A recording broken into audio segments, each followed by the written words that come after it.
তুই দেই স্যার আইনি। আচ্ছা মহাজন আপনি রং করেন, আমি দেখতাছি। ये सब क्या देखना पड़ रहा है? अच्छा है मैं अंधा हूँ। মহাজন পার্টিটা এ পড়তেছে, যা করবেন তাড়াতাড়ি করেন। স্যার আসেন আসেন, ভিতরে আসেন, আমার মহাজন ভিতরে আছে। স্যার আসেন আসেন। কি ভাইজান, আইতে কোনো সমস্যা হয় নাই তো? না, আইতে তেমন একটা সমস্যা হয় নাই। বড় গাড়ি নিয়ে আসছি তো, এই রাস্তাটা একটু চিপা। গ্রামের রাস্তা তো চিপা তো একটু এই বই, রোদ নাই বৃষ্টি নাই, ছাতার উপরে মাথা ধরা রাখছেন কি লিগা? আপনার ল্যাঙ্গুয়েজটা মনে হয় একটু উল্টা পাল্টা হইছে। যাই হোক, এই তুমি ছাতা নামাও। তা ভাইজান, আপনার রঙ্গিলা আমের আম গাছটা কোথায়? ওই সামনেই, আসেন। এই হচ্ছে আমার রঙিল গাছের আম। এই গাছের মধ্যে টোটাল 7 রঙের আম আছে। রে ভাই রে ভাই, একটা জিনিস আসেন, 7 রঙের আম গাছ। এই আম গাছ তো আমি আমার জীবনের প্রথম দেখতেছি। স্যাম নেওক, এই গাছটা আনতে আমার কিনা লয়ে যেতে হইব। এটার থেকে আমি আরো সারা তৈরি করবো, আরো এই রঙিন আম গাছ তৈরি করবো। স্যার যেম নোক এই গাছ আঙ্গুর কিনে নিতে হইব, দেখছেন 7 রঙের আম। আরে আস্তে কত কো, রিবার লাগে হইতে আইসি। বুনা লেলে পরে আবার সমস্যা, দাম বাড়াই দিব। ভাইজান, এই আমের সারাই দিয়ে আম পছন্দ হইছে। এখন কেমনে কি আমের সারা নিবেন? এখন আমের সারা তো আপনার দেওয়া যেত না, নিলে আম নিতে পারবেন। আপনি এটা কোনো কথা কইলেন?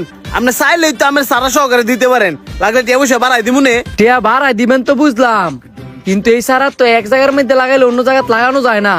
এনতে যদি অন্য জায়গায় নিয়ে লাগান তাহলে তো এই সারা বাঁচতো না। কি বলেন বাঁচতো না? মানুষ আমের সারা এক জায়গা থেকে আরেক জায়গায় কত নিয়ে লাগায়। আপনি অন্য আমের সারার সাথে এই আমের সারার তুলনা দিলে তো হবে না, এটা তো রিয়ার। এই জন্যই তো আমার স্যার এই আম গাছ পছন্দ হয়েছে, বিক্রি করে দেন, ভালো দাম দিব না।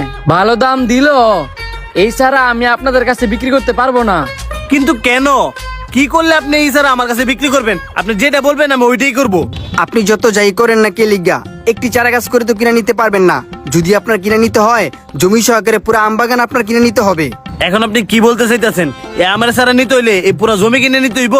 জি ভাইজান, আপনি এতক্ষণে বুঝতে পারছেন। এই একটা আমের সারার জন্য এই পুরো জমি আমি কিনে নিয়ে যাব? এটা কি হয়? না হইলেও ভাই কিছু করার নাই।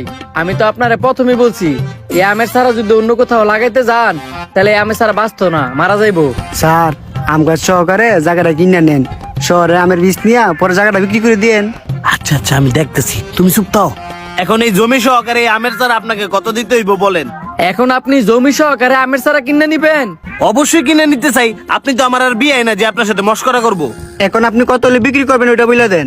আপনারা যদি এই জমি নেন তাহলে 30 লক্ষ টাকা দিতে হবে। মাত্র 30 লাখ? আমি তো ভাবছি আপনি এই আমের চারার দামে 30 লাখ বলবেন। কি অন্তর, তুমি না কইলে এই আমের চারা কিনতে নাকি 50 লাখ টাকার উপরে লাগবো, এখন তো পরে জমি দিয়া লাইতেছে 30 লাখ টাকা দিয়া। ভাই আপনি আমার সাথে গাড়িতে আসেন, আমি আপনাকে টাকা বুঝাই দিতেছি, আপনি আমাকে কাগজপত্র বুঝাই দিন। চলেন। আমি তো অনেক কোটিপতি হয়ে যাম গারে। স্যার আপনি আমার আমি টাকাইতেছি।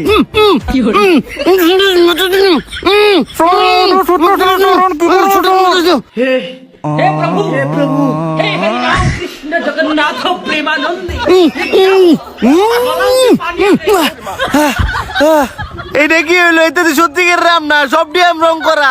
আমার 30 লাখ টাকা গেল রে। আমার 30 লাখ টিয়া তুকু, স্যার আপনি 30 লাখ টিয়া লুবে পরে চলে গেল।